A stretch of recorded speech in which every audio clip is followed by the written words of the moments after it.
Что помогает проявлять истинное терпение?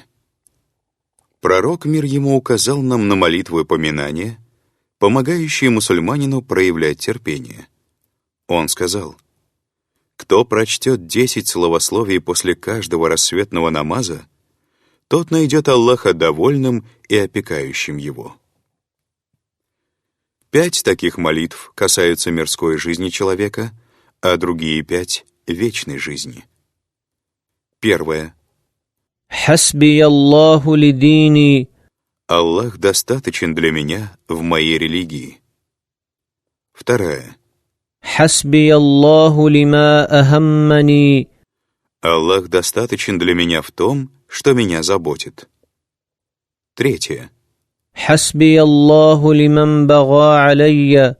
Аллах достаточен для меня против того, кто притесняет меня. Четвертое. حسبي الله لمن حسدني. Аллах достаточен для меня против того, кто завидует мне. Пятое. حسبي الله لمن كادني بسوء. Аллах достаточен для меня против того, кто приближается ко мне для совершения зла. Шестая. حسبي الله عند الموت. Аллах достаточен для меня при наступлении смерти. Седьмая. حسبي الله عند المسألة في القبر. Аллах достаточен для меня при могильном допросе. Восьмая. حسبي الله عند الميزان.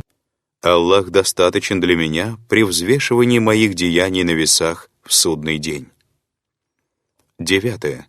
حسبي الله عند الصراط.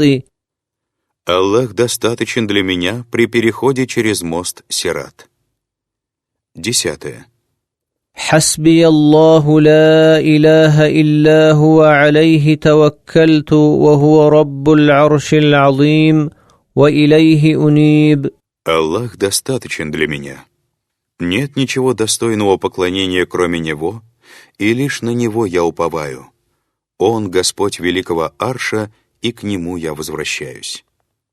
Пророк, мир ему, в священном хадисе передает слова Всевышнего Аллаха: «Клянусь своим могуществом и величием, что когда один из моих рабов искренне и с убежденностью в сердце прибегнет к моей помощи, то я непременно окажу ему помощь, даже если все обитатели земли и небес будут замышлять плохое против него».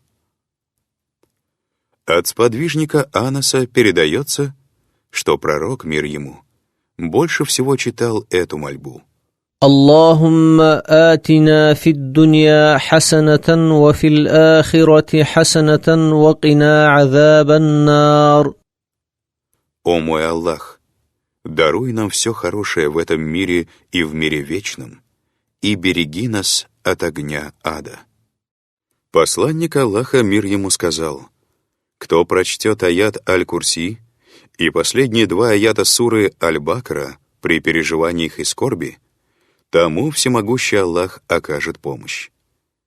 Посланник Аллаха, мир ему, также сказал: «Я знаю такие слова, произнеся которые опечалившийся получит облегчение. Это слова моего брата, пророка Юнуса, мир ему, которые он произнес, находясь в глубокой тьме. لا إله إلا أنت سبحانك إني كنت من الظالمين. Нет ничего достойного поклонения, кроме Тебя. Ты пречист от всего недостойного. Я был из числа притеснявших себя, ибо, разгневавшись на свой народ, покинул его без Твоего на то разрешения».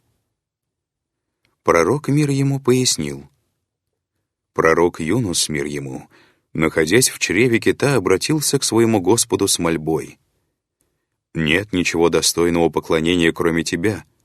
Ты пречист от всего недостойного. Я был из числа притеснявших себя, ибо, разгневавшись на свой народ, покинул его без Твоего на то разрешения».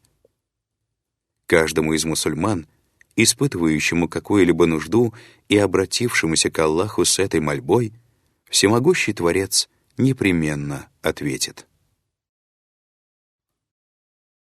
Что